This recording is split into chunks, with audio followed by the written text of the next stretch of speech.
আপনার নিজের শত্রুকে আওয়ামী লীগ বানায় ধরার জন্য চেষ্টা করতেছেন। যাকে আপনার পছন্দ হয় না ওকে বেশি বানায় যারা মামলার আসামি ওদের গ্রেপ্তার চাই স্যার। এটা একটা মিটিং, এখানে বহু মানুষ, আপনি এইভাবে কথা বলতে পারেন না এটা বাহিনী সম্পর্কে। ওনার জিসানের বাবার মামলা হচ্ছে ঢাকায়, কথাটা বুঝতে হবে। আপনি এটা পলিটিক্স মঞ্চ না, ছাত্রদের উপরে আমি নিজেও আপনাকে বহু আগে ঢাকায় ছাত্র করে আসছি। হ্যাঁ করেছেন না, এখানে কথা বলবেন যখন একটা ফর্মাল মিটিং এ কথা বলবেন, তথ্য নিয়ে কথা বলবেন। তথ্য আপনি আমার কাছে আসেন, আমি দেখাই দেবো। আমরা তথ্য নিয়ে বলছি স্যার, সিস্টেম বিষয়ে আমরা তথ্য দিয়েও আমরা অনেক সময় কোনো ভূমিকা পাই না। আমরা এইখানে কথা বলছেন না, আপনাদের এখন আপনার নিজের শত্রুকে আওয়ামী লীগ বানায় ধরার জন্য চেষ্টা করতেছেন।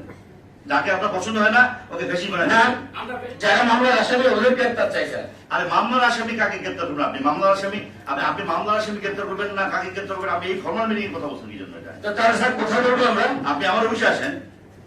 অফিসে আজকে আপনি বলছেন অবশ্যই আসবো, কিন্তু স্যার বললেন নাই, কখন আমরা আপনার সাথে দেখা হয় নাই। আমি ছাত্রদের বাইরে ভাই স্যার, আমি চলে যুদ্ধা এখানে যে তথ্য সমস্যা ছিল ছাত্র নেতা, আমি শুধু কথা বলবো, কথা বলবো।